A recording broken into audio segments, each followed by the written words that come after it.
오늘 같이 은혜 받을 말씀은 로마서 7장 14절로 25절 말씀이 되겠습니다. 저와 여러분들이 한 절씩 교독하겠습니다. 우리가 율법은 신령한 줄 알거니와 나는 육신에 속하여 죄 아래에 팔렸도다. 내가 행하는 것을 내가 알지 못하노니 곧 내가 원하는 것은 행하지 아니하고 도리어 미워하는 것을 행함이라. 만일 내가 원하지 아니하는 그것을 행하면 내가 이로써 율법이 선한 것을 시인하노니 이제는 그것을 행하는 자가 내가 아니요 내 속에 거하는 죄니라. 내 속 곧 내 육신에 선한 것이 거하지 아니하는 줄을 아노니 원함은 내게 있으나 선을 행하는 것은 없노라. 내가 원하는 바 선은 행하지 아니하고 도리어 원하지 아니하는 바 악을 행하는도다. 만일 내가 원하지 아니하는 그것을 하면 이를 행하는 자는 내가 아니요 내 속에 거하는 죄니라. 그러므로 내가 한 법을 깨달았노니 곧 선을 행하기 원하는 나에게 악이 함께 있는 것이로다. 내 속사람으로는 하나님의 법을 즐거워하되 내 지체 속에서 한 다른 법이 내 마음의 법과 싸워 내 지체 속에 있는 죄의 법으로 나를 사로잡는 것을 보는도다. 오라 나는 곤고한 사람이로다. 이 사망의 몸에서 누가 나를 건져내랴. 우리 주 예수 그리스도로 말미암아 하나님께 감사하리로다. 그런즉 내 자신이 마음으로는 하나님의 법을 육신으로는 죄의 법을 섬기노라. 아멘. 오늘 본문은 이러한 질문들을 우리에게 던집니다. 소위 믿음이 좋다고 하는 신앙인들은 삶에서 낙심하지 않을까요? 신앙생활을 오래 한 신앙인들은 다른 사람들에게 실망하지 않을까요? 우리가 열심히 살기만 하면 인생에 아무런 문제가 없을까요? 여러분은 어떻게 생각하십니까? 우리의 문제가 믿음이 좋지 않거나 혹은 열심이 없어서 혹은 신앙생활을 얼마 하지 않아서 생기는 것일까요? 여러분은 어떻게 생각하십니까? 우리는 이미 능력의 선지자 엘리야 선지자의 이야기를 잘 알고 있습니다. 엘리야 선지자는 갈멜산에서 우상을 섬기는 바알과 아세라 선지자들과 850대 1의 신앙의 싸움을 할 때는 그야말로 불의 선지자였습니다. 믿음이 분명했고 심지어 죽음조차 두려워하지 않는 불굴의 용사였습니다. 그러나 어떻습니까?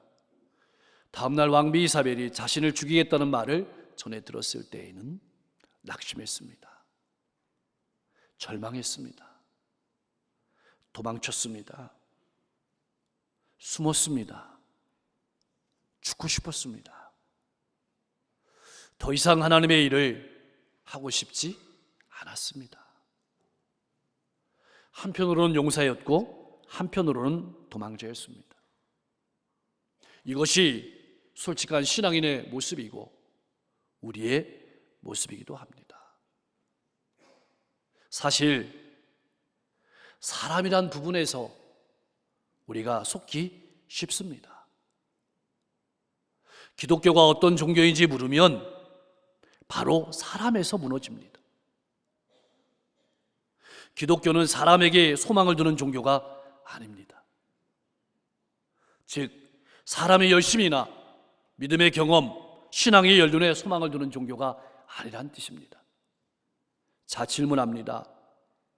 사람이 나이가 들고 경험이 쌓이면 좋은 신앙인이 될까요?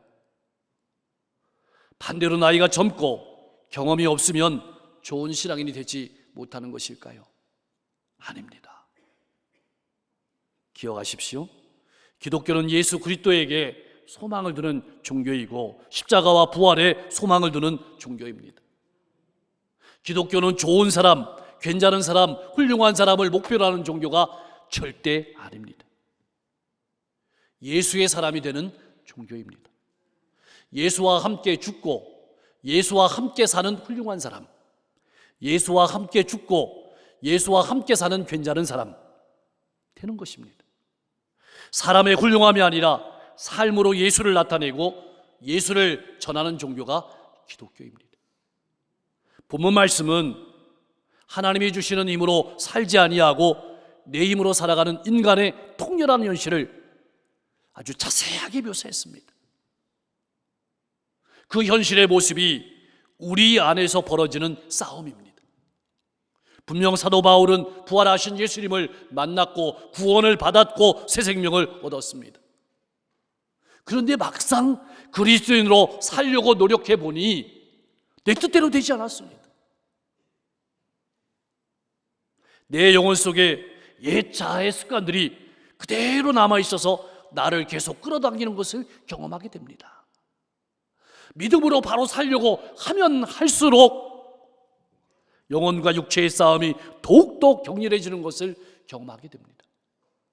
마음으로는 하나님을 기쁘시게 하는 삶을 살려고 하지만 죄로 물든 옛 자아가 방해합니다.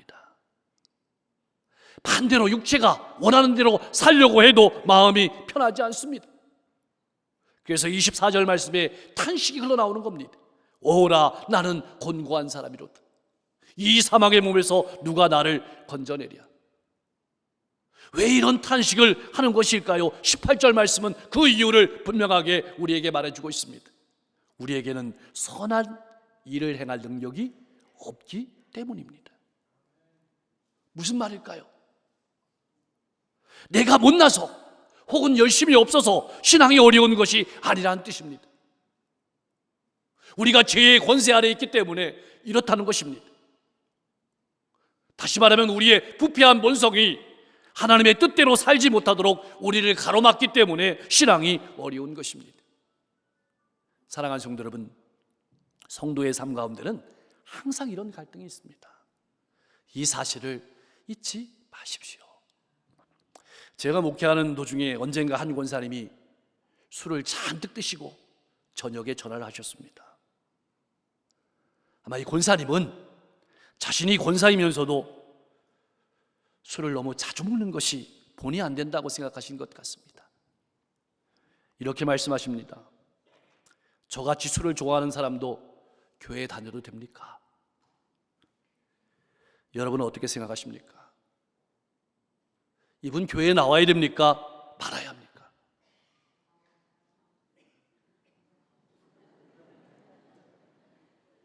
나와야 합니다. 왜 그럴까요? 그 마음이 괴롭다는 것은 그 인생 가운데 신앙이 들어갔다는 이야기입니다. 이제는 자기 마음대로 살 수가 없습니다. 왜냐하면 말씀이 그 마음에 있기 때문에 그렇습니다. 그래서 좀 더 믿음 안에서 힘내라고 말씀을 드렸습니다. 사실 우리의 신앙은 이렇게 고민하고 이렇게 아파하면서 성장하고 성숙하는 것입니다. 이것을 알아야 합니다. 내가 못나서가 아닙니다. 여러분 어떻습니까? 우리가 주일날 예배 드리지 않으면 재미있게 놀아도 등산을 가도 마음이 불편할 것입니다. 그렇다면 이런 현상들은 믿음이 없어서 나타나는 현상일까요? 우리는 혹 이런 분들을 믿음이 없다고 어떤 분들은 손가락질하지만 실은 믿음이 있기 때문에 고민하는 것입니다. 갈등하는 것입니다. 전쟁이 일어나는 것입니다. 그래서 18절 19절 말씀은 이렇게 증언하고 있습니다.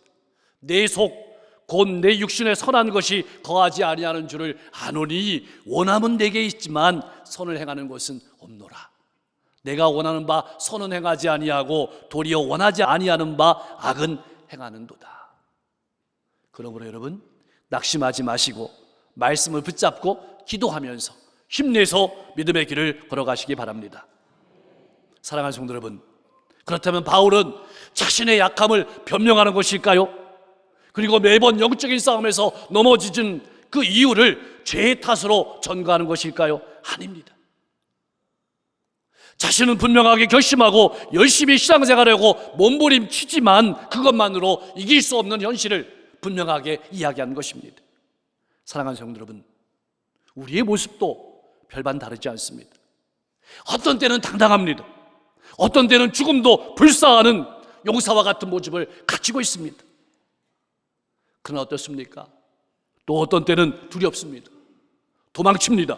혼자 있고 싶을 때가 있습니다. 외롭습니다. 입술로는 아멘을 외치지만 동시에 속으로 될까 하고 의심하는 것이 우리의 마음입니다. 이것이 신앙생활입니다.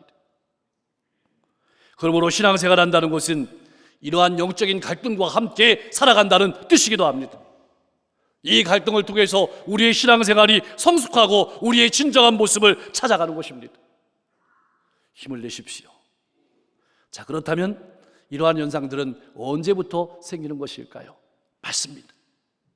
예수 믿고 은혜 받은 대로 살려고 할 때부터 생기기 시작합니다.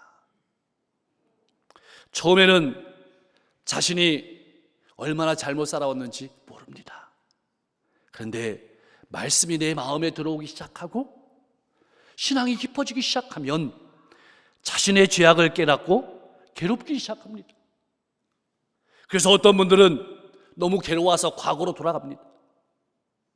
어떤 분들은 적당히 타협하며 살아갑니다. 그리고 어떤 분들은 영적인 싸움을 싸우면서 더 성숙해지는 것입니다. 이제 중요한 질문이 우리에게 남아 있습니다. 그렇다면 우리의 마음에서 이러한 갈등은 왜 생기는 것일까요? 우리의 마음은 왜 영적인 전쟁터가 되는 것일까요? 신앙의 연륜이 짧아서? 열심이 없어서? 능력이 부족해서? 아닙니다. 우리가 하나님의 백성이기 때문에 생기는 것입니다. 주님의 신부이기 때문에 생기는 것입니다. 사랑하는 성도 여러분, 우리가 큰 은혜를 경험하고 단단히 결심하고 힘써서 노력한다면 죄를 이겨낼 수 있을까요? 없습니다. 바로 그 이야기를 하는 것입니다. 그래서 우리가 고통스러운 것입니다. 그렇다면 누가 이 고통에서 나를 건져줄 수 있다는 말입니까? 누가 이런 신앙의 벼랑 끝에서 나를 구원해 줄 수 있다는 말입니까? 우리는 이미 수없이 경험했습니다. 내가 나를 구원할 수 없습니다. 다른 사람에게 실망하는 것은 둘째치고 나에게 실망하는 것이 내 신앙생활 아닙니까? 그럼 다른 사람이 나를 구원해 줄 수 있을까요? 그들도 자기 코가 석자입니다. 누가 우리를 이 고통에서 건질 수 있을까요? 그렇습니다. 바로 하나님의 아들 우리 주 예수 그리스도이십니다. 예수님만이 우리를 죄와 죽음에서 구원하십니다. 그 말씀을 하는 것입니다. 이제 바울은 25절 말씀에서 분명하게 고백합니다. 우리 주 예수 그리스도로 말미암아 하나님께 감사하리로다. 이 말은 나를 바라볼 때는 실망하고 도망하고 숨고 싶었지만 예수 그리스도를 바라보니 힘이 난다는 뜻입니다. 우리에게 구원을 주시는 예수님을 바라보니까 내가 사망의 몸에서 머물러 낙담하고 주저앉고 도망할 존재가 아님을 알게 되는 것입니다. 사랑하는 성도 여러분, 우리가 믿는 예수님은 어떤 분이십니까? 하늘과 땅을 창조하신 분입니다. 역사를 운행하시는 분입니다. 모든 권세를 가지신 분입니다. 마귀의 일을 멸하시는 분입니다. 나를 위해 이 땅에 오신 분입니다. 십자가 지신 분입니다. 죽으시고 부활하신 분입니다. 승천하시고 하늘나라 보좌 우편에 앉아 계시고 통치하시는 분입니다. 우리를 위해 기도하시고 성령님을 보내주시고 오늘도 일하시는 분입니다. 나를 바라보니까 힘을 잃고 소망을 잃고 탄식했는데 예수님을 바라보니까 힘이 난다고 고백하고 있는 것입니다. 예수께서 성령을 보내주셔서 이것을 깨닫게 하시니 힘을 얻고 바울은 찬송하는 것입니다. 사랑하는 성도 여러분, 여러분 누구십니까? 여러분은 여러분 자신을 어떤 존재로 바라보십니까? 하나님은 여러분을 어떤 존재로 바라보고 계신다고 생각하십니까? 이것이 중요합니다. 왜 바울은 혹독한 상황 속에서도 절망하지 않았을까요? 무너지지 않았을까요? 힘과 소망을 잃지 않았을까요? 경험 때문이 아닙니다. 능력 때문이 아닙니다. 하나님이 어떤 분이신지, 예수 그리스도께서 어떤 분이신지, 그리고 성령님께서 어떤 분이신지 알았기 때문입니다. 내가 하나님의 자녀이고 예수님의 신부이고 교회임을 알았기 때문입니다. 성령께서 나를 통해서 일하심을 알았기 때문입니다. 신앙이란 무엇일까요? 예수 그리스도를 통해서 하나님이 어떤 분이시고 나를 위해서 어떤 일을 하셨으며 오늘도 나를 위해서 어떤 일을 하고 계신가를 아는 것입니다. 예수 그리스도를 모르면 우리의 삶에서 어떤 의미도 발견할 수 없습니다. 우리의 영적인 갈급함을 무엇으로 채울 길이 없습니다. 무너지고 도망하고 숨고 좌절하고 낙담하면서 그 길을 걸어가는 것입니다. 어느 때인가는 태산을 옮길 만한 믿음이 있는 것 같다가도 급전치게 하는 것이 우리의 모습입니다. 우리가 그러한 운명이었는데 하나님께서 그리스도 예수 안에서 우리를 하나님의 자녀로 삼아주셨습니다. 이제는 우리를 하나님의 사랑에서 끊을 것이 아무것도 세상에 없습니다. 날마다 우리를 돌보시고 인도하시고 우리를 성숙케 하시며 세상의 축복의 통로로 세우시는 것입니다. 이것을 날마다 경험하며 살아가는 것이 신앙생활입니다. 그렇다면 우리가 신앙의 삶을 걸어감에 있어서 가장 주의해야 하고 경계해야 될 것이 무엇일까요? 맞습니다. 바로 내 힘으로 하려고 하는 것입니다. 가장 경계해야 될 것이 울고 말로만 얘기하는 것입니다. 내 뜻대로 살아가는 것입니다. 은혜 받은 것으로만 끝나면 안 됩니다. 여기에 머무르는 것이 우리 믿음의 사람들의 가장 큰 아픔입니다. 은혜 받고 울고 회개하는 것도 큰 감동이 있습니다. 그러나 여기에 끝나면 안 됩니다. 변화의 자리로 나가야 합니다. 변화의 자리로 나가는 이것이 내 힘으로 안 되는 겁니다. 하나님이 주시는 말씀의 은혜를 받는 그 은혜를 가지고 저 문 밖으로 나가서 걸어갈 때 내 힘으로 안 되는 겁니다. 예수로만 가능합니다. 예수가 없으면 불가능합니다. 성령께서 역사하셔야만 합니다. 왜 그렇습니까? 우리가 죄의 권세 아래 있기 때문에 그렇습니다. 신앙은 내가 옳다고 생각하는 길로 가는 것이 아닙니다. 하나님의 말씀을 따라서 성령께서 주시는 감동과 성령께서 주시는 힘으로 걸어가는 것이 신앙생활입니다. 나는 왜 안 될까? 나는 왜 이 모양일까? 나는 왜 실패할까? 나를 바라보고 울지 마십시오. 내게 연민을 두지 마십시오. 오직 믿음의 주요 온전케 하신 예수를 바라보고 나가시길 바랍니다. 사랑하는 성도 여러분, 내 부족함만 바라보고 앉아있는다고 또 내 잘못된 행동만 바라보고 울부짖는다고 문제가 해결되던가요? 삶의 현장으로 나가면 또 옛날로 돌아갑니다. 또 그 모습이 또 나옵니다. 또 가슴 아파하며 자기를 때립니다. 그것으로 만족합니다. 예전에 지은 죄들을 생각하며 아파하고 괴로워하면 할수록 우리의 마음은 점점 더 죄에 빠져들어가게 되고 무능한 자신을 바라보고 탄식하게 됩니다. 물론 하나님을 사랑하기 때문에 도덕적으로 바르게 살려고 노력하는 모습처럼 아름다운 건 없습니다. 지은 죄 때문에 가슴 아파하고 괴로워하는 것도 분명히 거룩한 신앙인의 모습입니다. 다른 사람들의 지탄을 받지 않으려고, 세상 사람들의 지탄을 받지 않으려고 몸부림치는 모습도 귀한 모습임에 틀림없습니다. 그러나 이러한 신앙인들에게는 한 가지 부족한 것이 있습니다. 바로 내 힘에 갇혀 사는 겁니다. 내 성품에, 내 한계에 갇혀 살아가는 것입니다. 우리가 로마서 7장의 현실에 머무르면 사람이 보기에는 좋은 성도이지만 하나님이 보실 때에는 알맹이가 빠진 성도입니다. 개인적으로는 훌륭하지만 교회 공동체를 세워나가는 데는 절대적으로 부족한 성도입니다. 우리는 구원받기 위해서 말씀을 따르는 것이 아닙니다. 우리는 하나님의 백성으로 말씀을 따르는 것입니다. 사랑하는 성도 여러분, 우리가 로마서 7장 안에 머물러 있으면, 다시 말하면 과거에 머물면 안 됩니다. 우리는 8장의 미래로 나가야 합니다. 그래서 로마서 8장 1절과 2절은 이렇게 선언하고 있습니다. 우리 같이 한번 고백하겠습니다.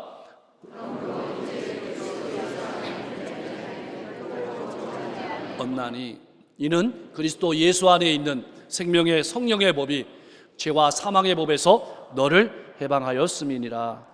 아멘. 무슨 뜻일까요? 그리스도 예수 안에서 우리를 하나님의 자녀로 택하신 하나님께서 우리를 그냥 그런 인생으로 내버려 두지 않으신다는 말씀입니다.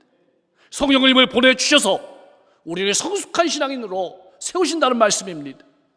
하나님께서 나를 택하셨고 나를 사랑하시고 나와 함께 하시고 나를 통해서 역사하신다는 사실을 절대로 잊지 마시기 바랍니다. 항상 우리의 마음에는 두 가지 마음이 존재합니다.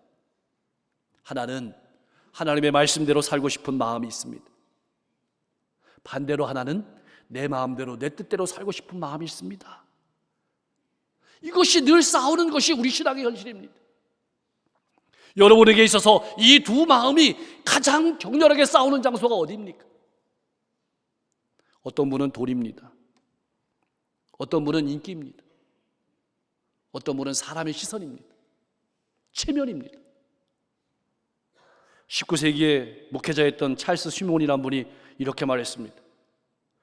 내가 보기를 바라는 두 가지가 있다. 하나는 나의 약함이고 또 하나는 그리스도 예수의 얼굴에 있는 하나님의 영광이다. 나는 그 두 가지를 같이 보아야 한다고 생각한다. 그렇습니다. 사랑하는 성도 여러분, 그냥 고민과 좌절에 머물러 있으면 안 됩니다. 성령께서 일하시도록 해야 합니다. 언제 성령께서 일하십니까? 우리가 말씀을 보고 말씀을 듣고 말씀을 읽을 때, 기도할 때, 전도할 때, 교제할 때, 회개할 때, 예배할 때 성령께서 일하셨습니다. 성령님을 사모하십시오. 여러분의 삶의 은혜와 열매가 넘치길 소망합니다. 그리스도 예수 안에서 새로운 피조물 된 우리는 매 순간 양자택일의 선택의 순간에 서게 됩니다. 육체를 쫓아 행할 수도 있고 성령을 쫓아 행할 수도 있습니다. 이러한 순간에 우리는 예수 그리스도께서 어떤 분이신지, 내가 어떤 존재인지 정확하게 알고 성령을 쫓아 행함으로 말미암아 순간순간마다 성령의 열매들을 풍성히 맺혀가며 하나님의 축복의 통로로 복된 삶을 살아가는 성도님들 될 수 있기를 소망합니다. 그래서 바울이 절망에서 소망으로, 절망에서 찬송으로 나아가는 복된 인생이 되었던 것처럼 오늘 이 시대에는 여러분의 인생이 절망에서 찬송으로 나아가는 복된 인생, 복된 신앙생활 될 수 있기를 주님의 이름으로 간절히 축원합니다. 기도하겠습니다. 내 경험이나 연륜, 나아가 내 열심을 자랑으로 삼지 않게 하시고 오직 예수 그리스도로 자랑하며 살아가는 신앙인이 되게 하여 주시옵소서. 우리가 신앙생활을 할 때 영적인 갈등이 항상 존재한다는 사실을 기억하고 그 갈등을 통해서 무너지는 것이 아니라 신앙생활이 더욱더 성장하고 성숙해지게 하여 주시옵소서. 나를 바라보고 주저앉는 신앙이 아니라 오직 예수를 바라보고 성령께서 주시는 감동으로 힘을 얻게 하시고 하나님이 언제나 나와 함께 하시고 나를 통해 일하심을 바라보고 소망을 잃지 않고 살아가게 하여 주시옵소서. 은혜 받고 우는 것으로 끝나는 신앙이 아니라 변화된 삶으로 하나님을 기쁘시게 하는 신앙이 되게 하옵소서. 나의 약함을 바라보고 주저앉는 신앙이 아니라 하나님의 영광을 바라보고 일어서는 신앙이 되게 하시고 탄식과 절망에서 찬송으로 나아가는 신앙생활 되게 하옵소서. 무더위 속에 우리 모든 성도들의 영과 육을 건강하게 지켜주시고 농작물도 지켜주옵소서. 우리 성도들의 가정이 찬송과 기도의 소리가 울려 퍼지는 행복한 가정이 되게 하시고 이 어려운 시기 가운데 직장과 사업장을 든든히 세워주시옵소서. 새로운 학기가 다가왔습니다. 학업하는 자녀들에게 지혜와 명철을 더하여 주셔서 하나님 귀한 학업을 통해서 또 인생이 더욱더 풍성해질 수 있도록 역사해 주시고 무엇보다도 하나님의 은혜와 사랑으로 하나님이 주시는 감동으로 지혜로운 자녀가 될 수 있도록 역사해 주옵소서. 육신의 질병을 가지고 있는 성도들 하나님께서 그 몸을 만져주시고 수술 전과 수술 후에 있는 성도들 특별히 기억하실 때 마음의 두려움과 마음의 아픔을 지하여 주시고 또한 수술 후에 있는 모든 성도들 속히 회복될 수 있도록 역사해 주시옵소서. 오늘 청년부 수련을 마지막으로 교육부 여러 명세가 은혜 가운데 잘 맞춰지게 됨을 감사드립니다. 우리 다음 세대 영혼들이 더욱더 든든히 설 수 있도록 축복해 주셨으니 저들이 더욱더 믿음으로 힘차게 설 수 있도록 인도해 주시고 이를 위해 수고하는 교사들과 교역자들, 헌신자들 하나님 특별히 기억하여 주셔서 저들의 삶을 더욱더 풍성케 하여 주시옵소서. 다음 주에는 기독교연합회 주간으로 구원데이를 지킵니다. 이 땅에 300여 교회가 연합해서 이 지역과 시대의 수많은 영혼들을 바라보며 더욱더 기도하며 전도하는 좋은 기회가 될 수 있도록 인도해 주시고 이 민족의 6만 교회가 1000만 성도가 더욱더 뜨겁게 기도하면서 세경을 바라보면서 하나님의 귀한 복음을 들고 다시 한번 힘차게 일어서 나갈 수 있도록 역사해 주시옵소서. 전쟁과 기근과 재해가 속히 멈춰지게 하시고 그 아픔 속에서 구원해 주시옵소서. 이 지역을 이끌어가는, 민족을 이끌어가는, 세계 열방을 이끌어가는 위정자들이 하나님을 두려워하는 정치를 할 수 있도록 인도해 주시고 상생하는 정치를 하게 하시고 무엇보다도 오늘도 하나님 아버지의 귀한 마음을 가지고 복음을 들고 한 영혼 한 영혼에게 다가가시는 선교사님들의 발걸음을 기억하시고 저들이 가는 곳마다 수많은 영혼들이 주님께 돌아오는 놀라운 역사가 있어지게 하옵소서. 예수 그리스도의 이름으로 간절히 기도하옵나이다.